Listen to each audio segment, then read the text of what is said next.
Assalamualaikum warahmatullahi wabarakatuh. Bismillahirrahmanirrahim. Anakku semua kelas 9 yang saya sayangi dan saya banggakan, semoga anak-anak sampai pada hari ini dan seterusnya tetap sehat walafiat dalam lindungan Allah Subhanahu wa taala. Dengan demikian, sebelum pembelajaran kita mulai, kita lanjutkan. Kita berdoa secara sederhana aja, biar anak-anakku semua dalam memperoleh ilmu, walaupun tidak bisa 100% dengan daring ini, mendapat ilmu yang barokah, manfaat untuk anakku semua, baik di dunia sampai di akhirat. Amin ya rabbal alamin. Mari berdoa bersama-sama. Bismillahirrahmanirrahim. Raditu billahi robba wa bil islami dina wa bi muhammadin nabiyya wa rasulah. Rabbi zidni ilma warzuqni fahma birahmatika ya arhamar rahimin. Makna doa itu anak-anakku semua, apa yang kalian pelajari kita pelajari bersama ini, semoga cepat paham, membekas pada hati sanubari kita semua. Anak-anakku semua, kita melanjut pertemuan bab pertama. Ini adalah pertemuan yang kelima, insya Allah minggu depan, yaitu materi bab 2. Ini pada pagi hari ini intinya kita tetap mensyukuri perumusan dan penetapan Pancasila dijadikan sebagai dasar negara. Materi yang kita bahas yaitu perwujudan nilai-nilai Pancasila dalam berbagai bidang kehidupan. Di sini ada 4, anak semua nanti setelah pembelajaran ini harus paham dan bisa dibuka buku paketnya. 1 di bidang politik, 2 ekonomi, 3 sosial budaya, 4 pertahanan dan keamanan. Kemudian itu anak-anak materi pagi hari yang kita pelajari. Sekarang kita langsung aja. Perwujudan Pancasila di bidang politik. Apa itu politik? Politik itu secara sederhana diartikan suatu ilmu yang mempelajari tentang pemerintahan. Kalau orang mempelajari ilmu pemerintahan pasti apa, ingin apa anak semua? Tidak hanya belajar, pasti ingin mau bisa terjun dalam pemerintahan. Entah contohnya anakku semua jadi guru, dokter, pegawai, atau anggota DPR, MPR dan seterusnya. Itu dalam lembaga pemerintahan. Nah, ini saya tayangkan yaitu adalah lembaga pemerintahan negara kita, yaitu pembentukan lembaga negara. Ini ada yang melalui pemilihan umum, ada yang langsung dibentuk oleh presiden bersama DPR. Ini contoh MPR, ini lembaga tinggi negara juga yang melalui proses pemilihan umum. Kemudian DPR, Mahkamah Agung, Mahkamah Konstitusi, Komisi Yudisial dan Badan Pemeriksa Keuangan. Yang kedua, sistem demokrasi Pancasila mengedepankan yaitu apa anak-anak? Dalam slide yang kedua, musyawarah mufakat. Ini ciri khas bangsa Indonesia. Jika ada masalah apapun, sekecil apapun sampai masalah bangsa dan negara, itu dibicarakan dulu baik-baik, dimusyawarahkan. Kalau tidak ada jalan yang terbaik, baru voting. Voting itu adalah pilihan suara. Yang ketiga, sistem hukum nasional itu mencerminkan rasa keadilan. Apa itu sistem hukum nasional? Kita lihat selanjutnya, yaitu ini. Sistem hukum nasional, hukum Indonesia adalah keseluruhan kaidah atau azas. Kaidah itu adalah nilai-nilai dan azas itu nilai yang dasar yang sangat penting dalam kehidupan masyarakat berbangsa dan negara, berdasarkan keadilan yang mengatur hubungan manusia dalam masyarakat yang berlaku sekarang di negara Indonesia. Jadi jelas Aturan-aturan itu yang berdasarkan mencerminkan keadilan. Kalau aturan tidak mencerminkan keadilan, itu pasti akan menimbulkan kontradiksi atau perselisihan. Maka hukum yang seperti itu tidak boleh diberlakukan dalam masyarakat. Dan hukum tidak boleh memihak salah satu kelompok, harus bisa diterima seluruh masyarakat. Itulah hukum, kaidah asas yang berdasarkan pada keadilan. Kalau begitu subjek hukumnya apa, anak-anak? Subjek hukum di Indonesia bisa dilihat, subjeknya, pelakunya yaitu WNI, warga negara Indonesia, dan WNA, warga negara asing yang berdomisili di Indonesia. Maksudnya subjek hukum orang-orang yang bisa bertindak, melakukan kegiatan atau perbuatan hukum. Artinya apa? Seseorang itu bisa dengan sikapnya, ucapannya, tingkah lakunya bisa berkaitan dengan hukum, bisa akhirnya urusan polisi, urusan kejaksaan, urusan peradilan. Itulah namanya subjek hukum. Maka anak-anak harus hati-hati. Ngomong menyinggung orang lain, mencemarkan nama baik orang lain, itu bisa menimbulkan faktor hukum. Itulah namanya subjek hukum. Yang kedua, objek hukum. Semua benda bergerak atau tidak bergerak, benda berwujud atau tidak berwujud yang terletak di wilayah hukum Indonesia. Artinya apa? Yaitu berupa barang yang bergerak tidak bergerak. Contoh rumah, tanah, itu juga menimbulkan suatu hukum. Jual beli, barangnya ternyata barang curian, barang gelap, itu juga menimbulkan suatu hukum. Itu karena apa? Itu objek hukum. Maka anak-anakku harus hati-hati. Jual beli barangnya harus jelas, tidak boleh barang gelap. Itu karena apa? Itu adalah objek hukum yang menimbulkan suatu delik hukum atau masalah hukum.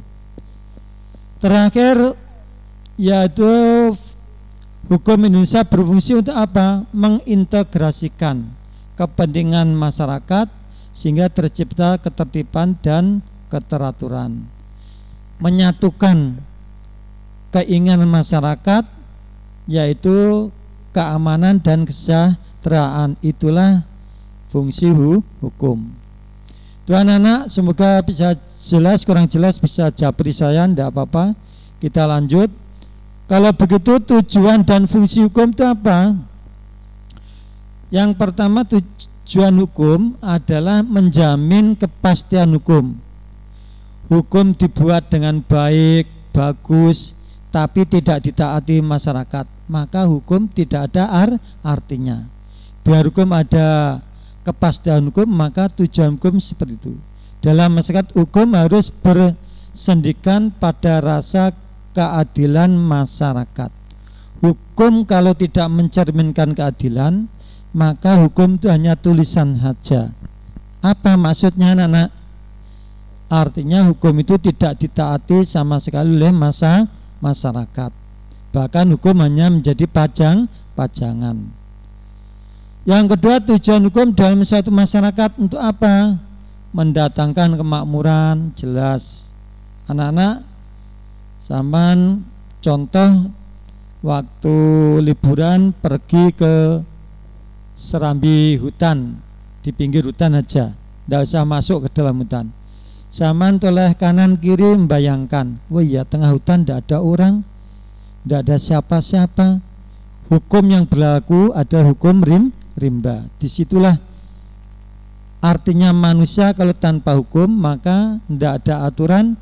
Siapa yang kuat itulah yang menang. Siapa yang kuat akan menguasai yang lain. Maka penting sekali tujuan hukum untuk masyarakat, mendatangkan kemakmuran, kebahagiaan.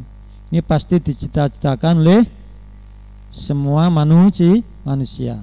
Yang kedua, untuk mencapai keadilan dan ketertiban.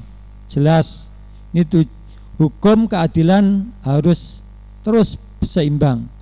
Kalau tidak seimbang, jomplang, maka itu bukan hukum. Yang ketiga, mengatur pergaulan hidup manusia.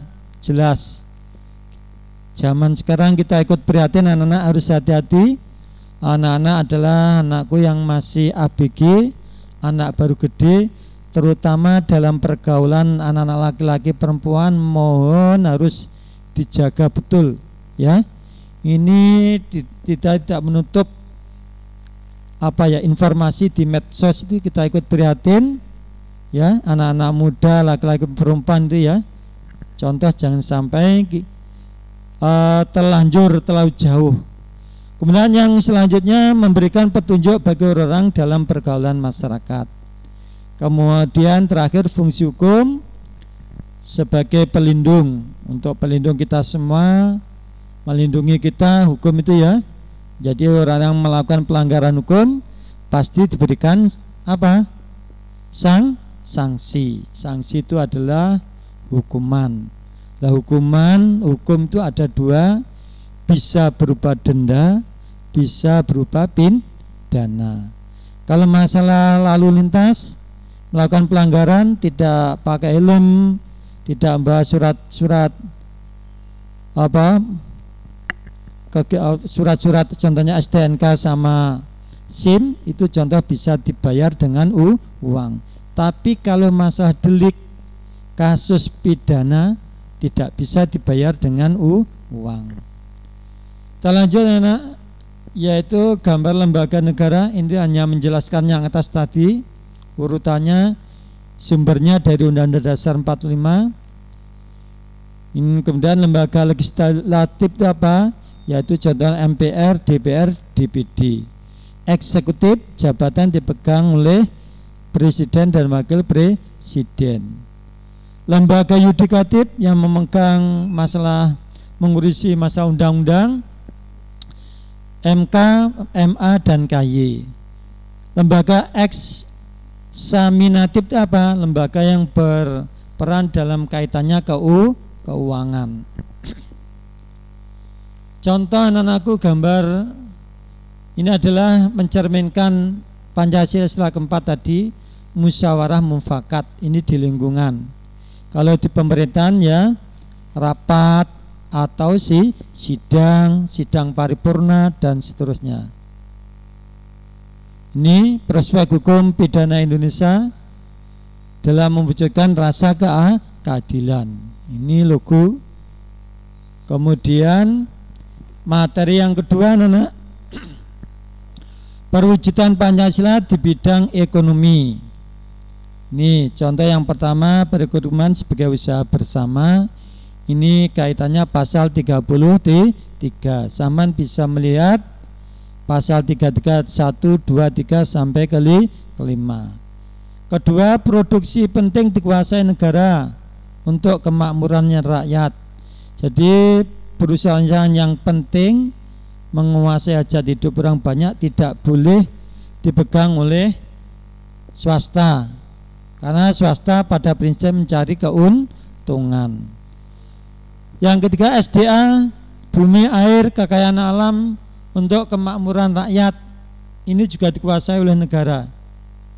Entah dikuasai negara ini dalam rangka dikerjakan sendiri atau disewakan kepada investor asing. Ini artinya SDA dikuasai oleh negara, digunakan sebesar-besarnya untuk rakyat.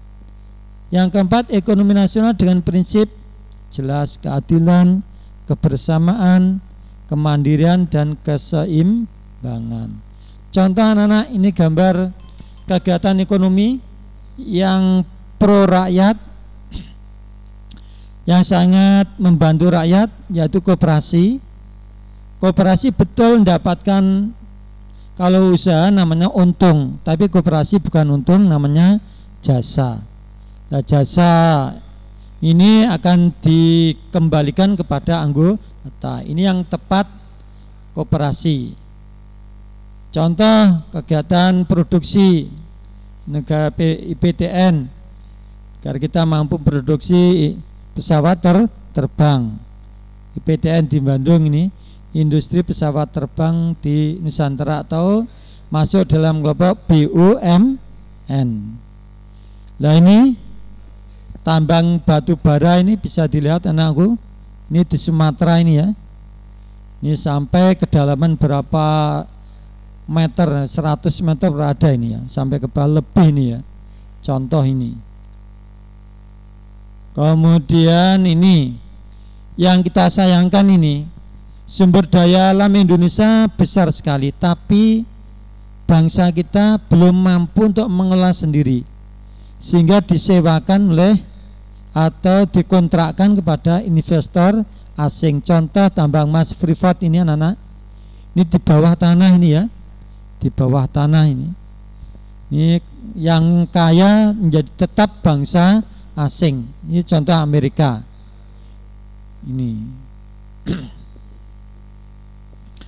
Kemudian ini pengeboran minyak bumi di laut, ini contoh.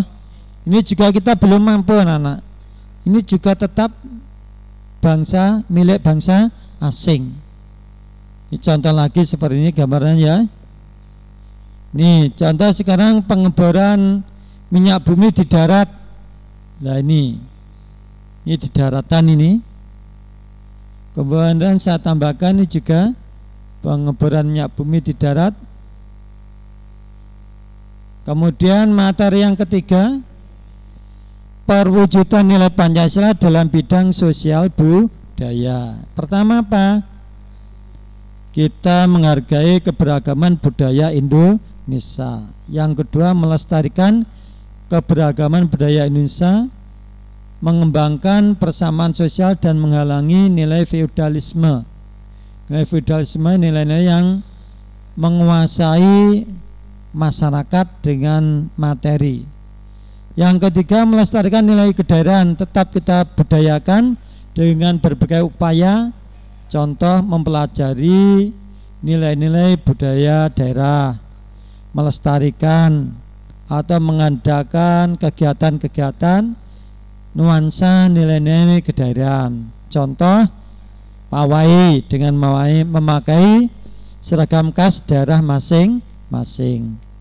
Yang kelima, mengembangkan budaya masyarakat dijiwai Pancasila. Ini contoh saya tangkan, ini tarian ya, ini budaya bangsa. Contoh lagi, masyarakat Bali mengadakan upacara adat di pantai. Pantai ini contoh di Bali. Ini contoh seperti itu. Kemudian contoh ini kesakan Anda di Jawa Timur terutama ya, budaya kuda lumping atau jaranan yang lagi ngetren sekarang ini. Nih. Kemudian selanjutnya terakhir, perwujudan nilai Pancasila dalam bidang pertahanan dan keamanan. Ini contoh tugas TNI menjaga amanan bangsa dan negara. Kemudian kalau warga masyarakat, yaitu ikut kampling, menumbuhkan solidaritas, mempertahankan negara, bersatu tanpa ras diskriminasi. Jadi bersatu tidak perlu membeda-bedakan. Kita sudah sesuai dengan semboyan bangsa, yaitu Bhinneka Tunggal Ika. Gotong royong menjamin keamanan bangsa dan negara. Nih, ayo bersamanya menjaga keamanan lingkungan. Kalau lingkungan aman, tentram, maka pihak berwajib, polisi, tentara tidak perlu mengamankan. Cukup dari masyarakat sendiri. Maka digalakkan kampling. Ini ajakan ini penting, walaupun hanya tulisan, kemudian dilanjutkan dengan tindakan. Ini contoh. Tindakan, ada yang bawa kentongan, ada yang bawa musik, Ini contoh kegiatan Seskampling untuk mendukung keamanan bangsa dan negara. Lingkungan aman, masyarakat aman, bangsa aman, negara juga aman, sehingga pembangunan berjalan lancar. Ini contoh semangat masyarakat untuk menciptakan semangat patriotisme, semangat cinta pada tanah air. Ini kegiatan pawai ini. Kemudian anak-anakku demikian jelas pertama sampai kelima. Baru ini ada tugas, ini tugasnya anak-anak ya. Jangan sampai lupa 5 pertanyaan. Jawablah pertanyaan di bawah ini dengan singkat dan jelas. Pertama, mengapa pada awal kemerdekaan sering terjadi pemberontakan? Yang kedua, uraikan lahirnya Orde Baru. Yang ketiga, sebutkan ciri-ciri ideologi terbuka. Yang keempat, sebutkan contoh pelaksanaan nilai dasar kemanusiaan di sekolah. 3 macam, syukur lebih tidak apa-apa. Yang kelima, sebutkan keberagaman budaya bangsa Indonesia, bisa dari berbagai daerah. Kemudian tugas dikumpulkan di depan ruang multimedia. Tidak perlu lewat WA, karena bukti fisik ternyata dibutuhkan. Anak-anak harus datang ke sekolah, dikumpulkan di sekolah, di kertas folio diberi nama lengkap, mapelnya ditulis PKN dan nomor absen. Dikumpulkan mulai monggo hari Senin bisa. Saya mulai hari Senin aja, tidak usah tergesa-gesa. Hari Senin boleh di depan ruang multimedia. Semoga anak-anakku tetap sehat dan tetap jaga protokol kesehatan dan selalu berdoa kepada Allah biar selamat di dunia sampai di akhirat. Demikian. Wassalamualaikum warahmatullahi wabarakatuh.